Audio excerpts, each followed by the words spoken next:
आप जुड़े हुए हैं अपने आपका अपना YouTube channel AK coaching centre 800। आज हम लोग 10th क्लास का जो टॉपिक अम्ल क्षार एवं लवण जो शुरू हुआ था उसमें आज बेकिंग सोडा के बारे में बताया गया था पिछले टॉपिक में। अभी के टॉपिक में धोने सोडा यानी धोने का सोडा के बारे में बताया जाएगा। इसके पहले हम एक और टॉपिक समझ लेते हैं, जैसे अम्ल क्षार और लवण। तो अम्ल क्षार और लवण में मान लीजिए आपको 3 प्रकार का विलयन दिया गया है। जैसे मान लीजिए 3 गो परखनली दिया गया है और तीन गो परखनली आप लोग जैसे क्वेश्चन में पूछ देगा, परीक्षा में क्वेश्चन में पूछ सकता है कि आपके पास 3 प्रकार की परखनली है, तीनों में किसी प्रकार का विलयन है। अब कैसा विलयन है ये हमें पता नहीं है। अब आप लोगों को ये बताना है कि यह विलयन जो है बिना मतलब कि देख के तो पता चलेगा नहीं, क्योंकि मान लीजिए 3 प्रकार का अगर विलयन रखा जाए, विलयन का मतलब होता है किसी चीज का घोल रखा गया है तो देख के तो पता चलेगा नहीं कि यह कौन सा विलयन है, किस प्रकार का विलयन है। तो आपको यह बताना है कि यह कौन कौन सा विलयन है। जैसे परीक्षा में कैसे पूछेगा कि आपके पास 3 प्रश्नावली दिया गया है, तीनों प्रश्नावली में 3 प्रकार का विलयन है। आपको एक लिटमस पत्र दिया गया है, लिटमस पत्र को बारी बारी ले जाके आपको यह चेक करना है, यानी आपको पहचान करना है कि यह कौन सा विलयन है, कि अम्ल है कि क्षार है कि लवण है। यह जो विलयन है यह अम्लीयता गुण प्रदर्शित करता है कि क्षारीयता गुण प्रदर्शित करता है या साधारण सा जल है। तो इसके लिए हम सबसे पहले इसको इस प्रकार से समझेंगे कि हम तीनों परखनली के पास बारी बारी से उस लिटमस पत्र को लेके जाएंगे। लिटमस पत्र को लेके जाएंगे तो अगर पहला जो परखनली है उसमें डालेंगे, उस विलयन में डालेंगे, तो नीला लिटमस पत्र को लाल कर देगा। तो जो नीला लिटमस पत्र को लाल कर देता है वह क्या है? अम्लीय है। और तो वह समझ जाएंगे कि अम्लीय है। फिर दूसरा लिटमस पत्र के पास जाएंगे, तो दूसरा लिटमस पत्र के पास जाएंगे तो वह जो लाल लिटमस पत्र है उसको डुबोएंगे, क्योंकि नीला को लाल कर दिया है। फिर लाल को जब लेके जाएंगे तो लाल को क्या कर देगा? नीला कर देगा। तो हम समझ जाएंगे क्या है? क्षारीय। और तीसरे विलयन में जाएंगे तो उसमें कोई परिवर्तन नहीं होगा। इस प्रकार बारी बारी से तीनों विलयन में लिटमस पत्र को ले जाके हम क्या करेंगे? उसकी पहचान कर देंगे कि यह अम्ल है, क्षार है कि लवण है। एक और इस प्रकार से प्रश्न पूछेगा कि मान लीजिए तांबे या किसी धातु के बर्तन में हम दही या खट्टे पदार्थ क्यों नहीं रखते हैं। तो देखिए, आप लोगों को पिछले टॉपिक में बताया गया है कि अम्ल का गुण होता है कि वह स्वाद में वह खट्टा होता है। अम्ल जो होता है स्वाद में खट्टा होता है। तो अम्ल जो है क्या होता है? स्वाद में खट्टा होता है। तो दही क्या है? दही खट्टा होता है, यानी अम्ल है। तो अम्ल जब क्षार से अभिक्रिया करेगा, अम्ल जब धातु से अभिक्रिया करेगा, क्योंकि दही खट्टा है और खट्टा में अम्ल पाया जाता है। और तांबा का बर्तन जिसमें रखे हैं वो क्या है? धातु है। तो धातु और अम्ल को जब हम क्या करेंगे? धातु और अम्ल को जब मिलाएंगे तो वह क्या हो जाएगा? H2 गैस देगा, H2 गैस देगा।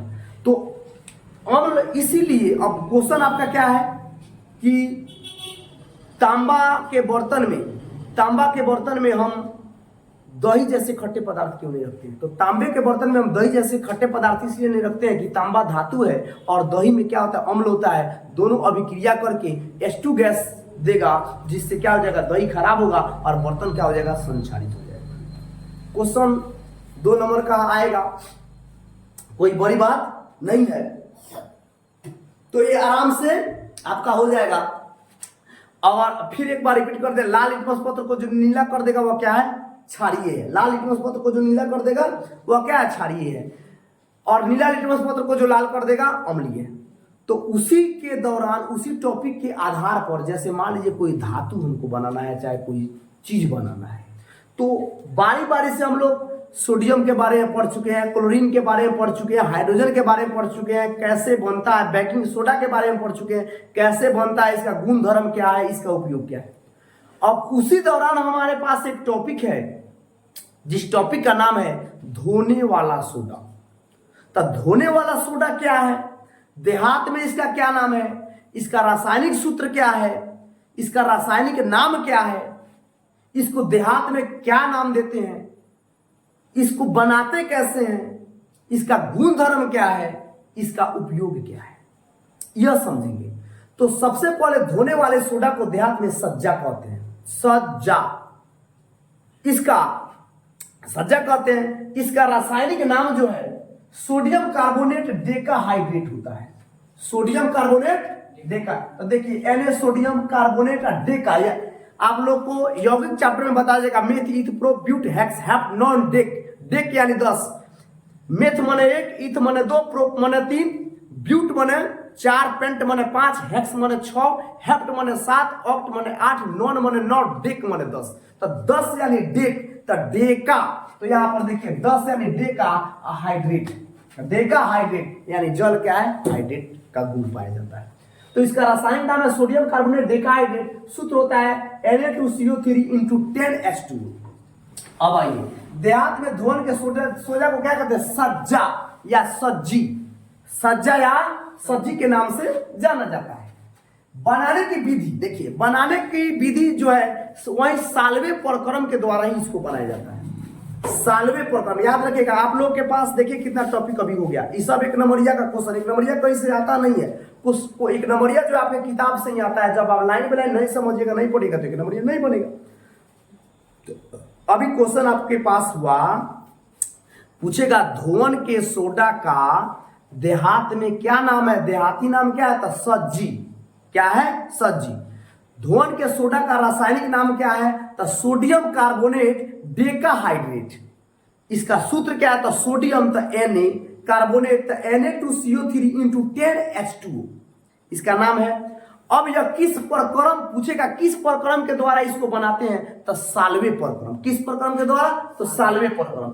अब बात आता है बनाते कैसे हैं, तो देखिए बनाने की विधि जो है बेकिंग सोडा NaCO3, जैसा कि हमने बेकिंग सोडा कैसे बनता है पिछला टॉपिक में हम लोग ने पढ़ा था कि बेकिंग सोडा बनता कैसे। अब बेकिंग सोडा जब बन गया तो धोवन का सोडा आराम से बन जाएगा। देखिए ये सब सोडा जो है, सोडा अंग्रेज जो थे अपना साफ सफाई करने के लिए बनाए थे, लेकिन आजकल उपयोग जो हो रहा है खाने में, सोडा का उपयोग खाने में होता है। आप लोग देखे होंगे कहीं कहीं जाते होंगे मीट उट खाने, सी को खाने जाते होंगे मीट उट का, तो देखते हैं बहुत जल्दी एकदम मीट जलता नहीं है, भून देता है, कैसे बना देता है, बहुत जल्दी बना देता है। तो उस पर मीठा सोडा जो है उसको क्या करता है, डालता है, जल्दी एकदम फूल जाता है, मीट लाल हो जाता है, एकदम बढ़िया से पक जाता है। पक तो जाता है, उसको हाथ से माने मिलाते समय ही मांस गल जाता है। सोचिए आपके पेट में जाएगा तो आपके लिए क्या करेगा, आपके पेट में जाएगा तो आपके लिए क्या करेगा। इसका मतलब ये बनता है कि यह जो है हमारे लिए हानिकारक है। फिर भी जो भी हो, हम लोग समझते हैं कि बनता कैसे, तो अभी बताया साल्वे प्रक्रम के द्वारा बनता है। तो साल्वे प्रक्रम के द्वारा जब बनता है तो यह बनाते कैसे हैं, तो अभी बताया बेकिंग सोडा। बेकिंग सोडा को जब गर्म कीजिएगा, बेकिंग सोडा को जब गर्म करके सोडियम कार्बोनेट बनाते हैं। बेकिंग सोडा को गर्म कर दीजिए, सोडियम कार्बोनेट बन जाएगा। बेकिंग सोडा को फिर से सुनिए, बनाने की विधि, बेकिंग सोडा को गर्म कीजिए, सोडियम कार्बोनेट, बेकिंग सोडा को गर्म कीजिएगा, सोडियम कार्बोनेट बन जाएगा। अब देखिए जैसे सूत्र के जरिए कोई भी क्वेश्चन लिखिएगा तो जरूर उसका इक्वेशन दीजिएगा। तो बेकिंग सोडा का सूत्र होता है NaCO3 को जब गर्म करेंगे तो Na2CO3 यानी सोडियम कार्बोनेट बनेगा और जल बनेगा और कार्बन डाइऑक्साइड बनेगा। जब समीकरण को संतुलित करते हैं तब यहाँ पर 2 आ गया है। संतुलित करना हम आप लोगों से वादा किए हैं कि संतुलित करना एक दिन पूरा एक टॉपिक रहेगा, पूरा संतुलित करने वाला टॉपिक। जस्ट आज तो नहीं, लेकिन कल या परसों जरूर इसका हम क्या करेंगे, चैप्टर समाप्त होने के बाद में एक बार फिर से संतुलित करना हम आप लोग को बताएंगे टोटल। तो देखिए जब आपने बेकिंग सोडा को गर्म किया तो सोडियम कार्बोनेट बन गया, और जब सोडियम कार्बोनेट बन गया तो सोडियम कार्बोनेट को जल से क्रिस्टलीकरण करके धोवन सोडा बनाते हैं। यानी एक बार फिर से समझिए, बेकिंग सोडा को हमने क्या किया, गर्म कर दिया, तो गर्म जब कर दिया तो हमें प्राप्त क्या हुआ, सोडियम कार्बोनेट। और सोडियम कार्बोनेट को जब क्रिस्टलीकरण करेंगे तो हमें प्राप्त होगा धुआं सोडा। क्रिस्टलीकृत करने से धुआं सोडा प्राप्त होता है। जैसे अब देखिए आपका Na2CO3 यानी सोडियम कार्बोनेट बना। अब सोडियम कार्बोनेट को जब क्रिस्टलीकरण करेंगे यानी डेकाहाइड्रेट से, यानी 10 गो जल से 10 गो H2O, 10 गो क्या है, अणु है, 10 क्या है, अणु है। तो 10 H2O से जब हम क्रिस्टलीकरण करेंगे तो हमको क्या प्राप्त होगा, Na2CO3 10H2 यानी सोडियम कार्बोनेट डेकाहाइड्रेट हमें प्राप्त होगा। तो यही आपका धुआं सोडा है। तो अब देखिए इसका गुण कैसा होता है, तो क्षारकीय होता है। गुण कैसा होता है, तो क्षारकीय होता है। क्षारकीय क्यों होता है, इसका क्षारकीय गुण क्यों होता है, तो ध्यान दीजिए यहां पर क्षारकीय होने का जो कारण है वह जो होता है कि निर्जलीय सोडियम कार्बोनेट को सोडा क्षार या सोडा राख भी कहते हैं। तो आप लोग को बताया गया था कि क्षार क्या है, तो क्षार के बारे में बताया गया था कि यह जो है अरब भाषा से लिया गया है, यानी बेसिस जो है अरबी भाषा से लिया जाता है, जिसका मतलब होता है राख, पेड़ की राख। तो अब आइए यह जो होता है क्षारकीय होता है 10H2 का मतलब होता है 10 अणु रावा जल को दर्शाता है। 10 अणु क्या दर्शाता है, रावा जल को दर्शाता है। यह आर्द्र नहीं शुष्क होता है। अब आर्द्र का, अब आप लोग कहिए कि सर 10 को जल पड़ा है, 10 को यानी डेकाहाइड्रेट पड़ा है, तो एकदम यह तो पानी के जैसा माने लटपट हो जाएगा। जैसे आटा सान देते हैं तो लटपट हो जाता है, पानी की तो वैसा हो जाएगा। जी नहीं, ऐसा नहीं होता है। यह जो है शुष्क होता है। शुष्क का मतलब होता है सूखा। शुष्क का मतलब क्या होता है, सूखा। तो जैसे देखिए यह आर्द्र नहीं, माने आर्द्र का मतलब ये हुआ कि आर्द्र का मतलब जैसे कहा ना करे आर्द्रता बा, कपड़ा भी आर्द्रता बा माने सूखल नहीं, कभी भीगा बा भी माने थोड़ा थोड़ा पानी है इसमें, तो आर्द्रता नहीं होता है, यह शुष्क होता है। जल में भिगो देने से मान लीजिए कि आपका जल हो गया यानी सूखा हो गया, अब इसका रंग गायब हो गया, जो पुराना रंग था वो गायब हो गया, फिर जल में भिगो दीजिए, फिर पुनः वह रंग वापस आ जाएगा। पूछा जाएगा परीक्षा में कि इसको क्या करने से पुनः रंग वापस आ जाएगा, तो इसको जल में भिगो दीजिए, पुनः रंग वापस आ जाएगा। क्रिस्टल का रंग वापस आ जाता है। अगला पॉइंट है लवण के एक सूत्र इकाई में जल के निश्चित अणुओं की संख्या को क्रिस्टलन का जल कहते हैं। अब पूछ देगा परीक्षा में क्रिस्टलन का जल क्या है, क्रिस्टलन का जल क्या है, तो लवण का एक सूत्र इकाई में जल के निश्चित अणुओं की संख्या को क्या कहते हैं, क्रिस्टलन का जल कहते हैं। अब आगे आते हैं इसका गुण धर्म क्या है। तो इसका गुण क्या है, मतलब कहने का मतलब है अब मेरा गुण क्या क्या है।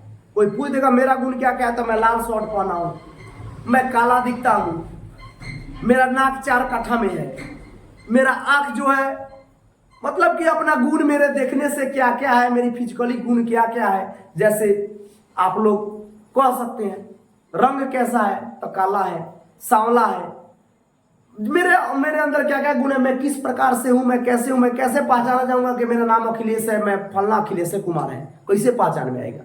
तो कुछ ना कुछ मेरे पास गुण होगा। तो मेरा गुण हो सकता है मुझे पता नहीं हो, आप लोगों को पता हो। आप लोगों का गुण, आप लोग अगर मेरे पास रहते हैं तो आप लोग गुण आप लोगों को पता नहीं हो, मुझे पता हो। इसी प्रकार इसका गुण होता है कि क्या क्या गुण होता है। देखिए जैसे देखिए एक कलम है, तो एक कलम का गुण क्या है, तो कलम तो 2 किस्म का होता है। तो ये बोर्ड पर ही लिखा जा सकता है, इसको लिख के हम मिटा भी सकते हैं, लिख के सूख जाएगा तब मिटेगा, इसको मिटा भी सकते हैं। बहुत सारा इसका गुण अलग अलग है। व्हाइट कलर का होता है, इसका ढक्कन जो है ब्लू कलर का होता है। तो ऐसे ऐसे बहुत सारा, उसी प्रकार उसका गुण क्या क्या होता है। देखिए यह सफेद रावादार पदार्थ है, सफेद रावादार पदार्थ है, यह जल में घुलनशील है और जलीय घोल लाल लिटमस पत्र को नीला कर देता है। अजीब बात है भाई, जब जलीय घोल लाल लिटमस पत्र को नीला कर देगा तो 100% क्षारीय हो गया। लाल लिटमस पत्र को आप लोगों को अभी बताया गया कि आखिर क्षारीय क्यों होता है। अभी आप लोगों को बताया गया था कि आखिर यह क्षारीय क्यों होता है, क्योंकि यह लाल लिटमस पत्र को क्या कर देता है जी, इसका जलीय लाल लिटमस पत्र को नीला कर देता है। तो शुरुआत में ही बताया गया था क्षार का गुण क्या होता है, जो लाल लिटमस पत्र को नीला कर दे वो क्या होता है, क्षारकीय होता है। तो क्लियर हो गया। पूछ देगा कि यह धुआं सोडा क्षार क्यों होता है, तो चूंकि यह इसके जो जलीय घोल है वह लाल लिटमस पत्र को नीला कर देता है, इसलिए क्या हो जाएगा, यह क्षारकीय हो जाएगा। इसको गर्म करने पर 10 अनुरावा जल को खो देता है। जब गर्म कर दीजिएगा तो 10 अनुरावा जल को खो देगा और खोने के बाद में क्या हो जाएगा, और निर्जलीय Na2CO3 बना देगा, यानी सोडियम कार्बोनेट बना देगा। और सोडियम कार्बोनेट में जब सोडियम कार्बोनेट डेकाहाइड्रेट को जब उष्मा देंगे तो Na2CO3 अपना 10H2O अलग हो जाएगा। यानी देखिए इसमें जब क्रिस्टलीकरण कर देंगे, जल मिला देंगे तो ई बन जाएगा, और इसमें जब गर्म कर देंगे तो ई बन जाएगा। अब देखिए अगर परीक्षा में पूछ देगा ये कौन सी समीकरण, कौन सी अभिक्रिया है, तो वियोजन अभिक्रिया है। बताया गया था शुरुआती चैप्टर में, जब एकल अभिकर्मक टूटकर छोटे छोटे उत्पाद प्राप्त हो तो उसको कहते हैं वियोजन। इसको उल्टा कर देंगे तो हो जाएगा संयोजन। नेक्स्ट आते हैं, निर्जलीय सोडियम कार्बोनेट को सोडा क्षार या सोडा राख भी कहते हैं। यानी निर्जलीय सोडियम जो कार्बोनेट है को सोडा क्षार या सोडा राख भी कहते हैं।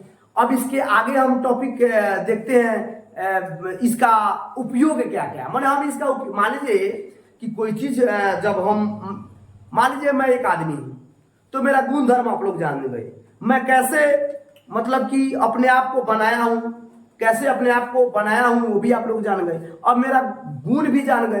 अब मैं, आप लोग जब बनाए हो मुझे तो मेरा क्या क्या उपयोग हो सकता है, माने हम कहां कहां आप लोग के काम आ सकते हैं। उसी प्रकार धोवन सोडा का कहां कहां काम में लाया जा सकता है। तो इसका पहले स्क्रीनशॉट लीजिए, फिर नेक्स्ट टॉपिक में हम बताते हैं। अब धोवन सोडा का उपयोग हम लोग समझते हैं। अभी हम लोग समझे कि धोवन सोडा जो है का सूत्र क्या होता है, रासायनिक नाम क्या है, देहात में इसका नाम क्या है, इसको बनाते कैसे हैं, इसका गुण धर्म क्या है। अब जो है इसका उपयोग समझते हैं। आखिर कोई चीज बना है तो कैसे बना है, तो आइए देखते हैं। अब जैसे यहाँ पर जल की अस्थायी कठोरता को हटाकर मृदु जल बनाने के लिए, देखिए एक बार की बात है, हम लोग दिल्ली चले गए थे। हम दिल्ली गए थे पढ़ने के लिए, और दिल्ली गए तो वहां से पढ़ाई हो नहीं पाया, चले गए हम एक दोस्त के यहाँ काम करने। तो वह मेरा दोस्त जो था नोएडा में रहता था, नोएडा में गए तो वहां पर जो है दूध लाया था, बोला कि दूध को तुम ऑटो, मैं कुछ सामान घट गया लेके आ रहा हूँ। तो दूध गर्म होकर फूलने लगा, यानी उफान मार करने लगा। तो उफान करने लगा तो हमने क्या किया, तुरंत पानी उठाया, पानी मार दिया, तब तक दूध फट गया।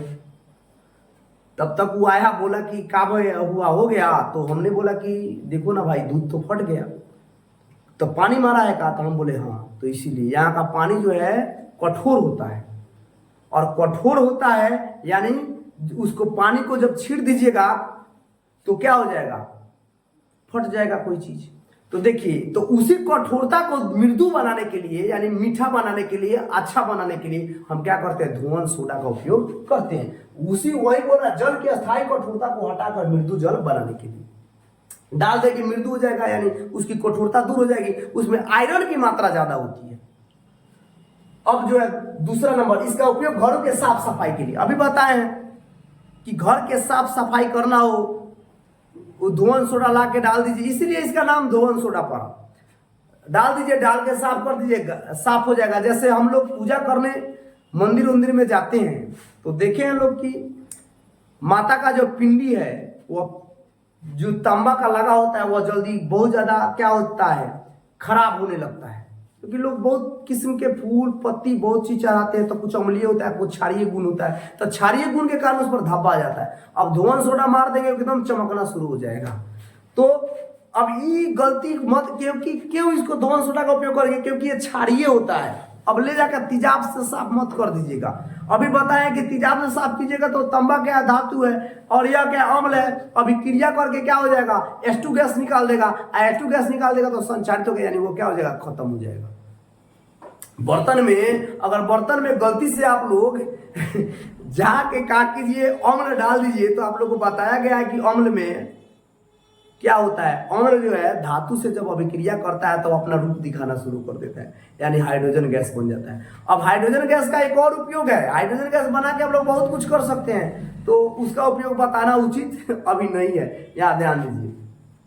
इसका उपयोग कांच, साबुन एवं कागज के उद्योगों में होता है। अब देखिए, कांच यानी शीशा को साफ करने में करते हैं, साबुन बनाने में भी इसका उपयोग होता है, आगे आप लोगों को बताएंगे मिसेल, अपमार्जक, साबुन, शैम्पू कैसे तैयार होता है, कैसे बनता है, हम अच्छा साबुन कैसे बनाते हैं, उसके बाद में घटिया क्वालिटी के साबुन कैसे बनाते हैं, उस सब का क्या गुण होता है, कैसे पहचानेंगे अच्छा क्वालिटी का साबुन है। अब कुछ लोग कहेगा कि जी सर 5 रुपया का साबुन है तो घटिया क्वालिटी के है, ये 50 रुपये का साबुन है तो बहुत बढ़िया क्वालिटी का है। जी ऐसा कुछ नहीं होता है। साबुन की क्वालिटी कैसे पता चलता है हम आगे के टॉपिक में बताएंगे, क्योंकि आगे जब हम पढ़ेंगे मिसेल के बारे में, साबुन के बारे में, अपमार्जक के बारे में, शैम्पू के बारे में, नीम कोटेक साबुन वो भी आता है, वो कैसे बनता है, सब ये टॉपिक बाई टॉपिक आप लोगों को बताया जाएगा। तो जैसे देखिए, तो कागज के उद्योग में, अब देखिए कागज के उद्योग में कैसे, तब कागज में जब कागज के उद्योग का मतलब उद्योग माने फैक्ट्री। अब कागज के उद्योग का मतलब ये थोड़े होता है कि कागज में धो के कास्टिक सोडा डाल के पानी मार दीजिए कागज एकदम साफ हो जाएगा। जी नहीं, कागज में मारिएगा तो खत्म हो जाएगा, गल जाएगा पानी से अभिक्रिया करके। यानी लकड़ी का जो मज्जा होता है उसको साफ करके तब कागज बनाया जाता है। तो लकड़ी के मज्जा को, अब मज्जा पूछेगा क्या है, तो आप लोग को एक बार बताए थे, फिर एक बार बताए थे। मज्जा जो होता है जैसे अस्थि मज्जा, मीट खाते हैं आप लोग, मीट खाते हैं, नली होता है, नली में अंदर मांस होता है, आप लोग कैसे मुंह में रखेंगे, खींचिएगा तो एकदम पटाख देना आपके मुंह में चला जाएगा, तो वह क्या अस्थि मज्जा है। उसी प्रकार जब पेड़ होता है, जब आरी से पूरा उसका पापड़ा निकाल दिएगा तो बीच में जो बचेगा वो मज्जा होता है, उसको बोलते हैं लकड़ी का मज्जा। आइए अब चौथा, बोरेक्स, कास्टिक सोडा तथा सोडियम के अन्य यौगिक के निर्माण में इसका उपयोग होता है। यानी बोरेक्स बनाइएगा, सोडियम बनाइएगा, कास्टिक सोडा बनाइएगा, तो इसके उपयोग में भी इसका काम आता है बनाने में। प्रयोगशाला में अभिकर्मक के रूप में। अब बताइए अभिकर्मक क्या है। अभी शुरू से तो हम लोग अभिकर्मक का उत्पादन पढ़ रहे हैं जी। अभिकर्मक का मतलब है जब छोटे छोटे अभिकर्मक यानी छोटे छोटे यौगिक या तत्व जब मिलाते हैं, तब मिलाकर कोई अगर हमको उत्पाद बनाना है यानी कोई प्रोडक्ट तैयार करना है तो उसमें भी इसका उपयोग किया जाता है, धुआं सोडा का। अगला आते हैं पेट्रोलियम को शुद्ध करने। अब बताइए पेट्रोलियम को शुद्ध करने में पेट्रोलियम है क्या। तो आप लोगों को 9th क्लास में पढ़ना है कि पेट्रोलियम है क्या। तो पेट्रोलियम जो है आज से लाखों हजारों करोड़ों वर्ष पहले, यह बहुत लंबी बहुत जटिल प्रक्रिया होती है पेट्रोल का बनना, कोयला का बनना, पेट्रोल का बनना, यह जटिल प्रक्रिया होती है। आज से लाखों करोड़ वर्ष पहले धरती के फटने से, देखिए कोई चीज सड़ता कब है, जब नमी और वायु की उपस्थिति होगी तभी, प्रकाश और नमी की उपस्थिति होगी तभी कोई चीज सड़ेगा। लेकिन धरती के अंदर नमी है, धरती के अंदर तो नमी नहीं है, धरती के अंदर बस वही चीज है गर्मी है, तो गर्मी में गलेगा क्योंकि प्रकाश है नहीं, हवा है नहीं कि अभिक्रिया करेगा, तो अभिक्रिया करेगा तो वो सड़ेगा नहीं, गलेगा नहीं। तो धरती के अंदर, धरती के फटने से लाखों हजारों करोड़ बड़े बड़े जीव जंतु धरती के अंदर चले गए। अब धरती के अंदर चले गए, उसके बाद में क्या हुआ, धरती के अंदर तो पानी है ना, रेती है, सॉरी, धरती के अंदर तो नमी है नहीं, प्रकाश है नहीं, तो वह नीचे केवल गर्मी है, ऊपर दाब से। अब लाखों करोड़ वर्ष के बाद वह सड़ेगा नहीं, वो गलना शुरू हुआ, गलते गलते गलते गलते तैलीय रूप में चला गया। उसको क्या कहते हैं, उसको पेट्रोलियम कहते हैं। तो पेट्रोलियम समझ में आ गया। जो पेट्रोलियम निकालते हैं तो वो पेट्रोलियम शुद्ध नहीं होता है, उसको साफ किया जाता है, साफ किया जाता है तो पेट्रोल बनता है, डीजल बनता है, बहुत सारा चीज बनता है। तो प्रयोगशाला पेट्रोलियम के शुद्ध करने में यानी साफ करने में 7वां नंबर है घरेलू कार्यों में शोधन अभिकर्मक के रूप में होता है। अब बताइए घरेलू कार्य में भी इसका उपयोग होता है। आप लोग अपने घर पे जाइएगा तो मम्मी से पूछेगा कि धुआं सोडा के काका काम है, मम्मी अपने आप बता देगी, आप लोग को याद भी हो जाएगा। तो हमसे ज्यादा बेटर जो खाना वाना बनाते हैं लोग, वह बेहतर ढंग से बताएंगे। तो ये रहा आपका उपयोग। अब नेक्स्ट टॉपिक जो है हम लोग पढ़ेंगे आप लोगों का प्लास्टर ऑफ पेरिस। इसका उपयोग क्या है, बनता कैसे है, जिप्सम कैसे बनता है। हम प्लास्टर ऑफ पेरिस का उपयोग क्या है, जब टूट फूट जाता है तो उसको क्या किया जाता है, प्लास्टर करने में। जिप्सम का उपयोग क्या है, तब पहले हड़प्पा सभ्यता के लोग जिप्सम का प्रयोग करते थे, यानी नाला बनाने में। तो कल इस टॉपिक पर चर्चा किया जाएगा, तब तक इसका एक स्क्रीनशॉट ले लीजिए।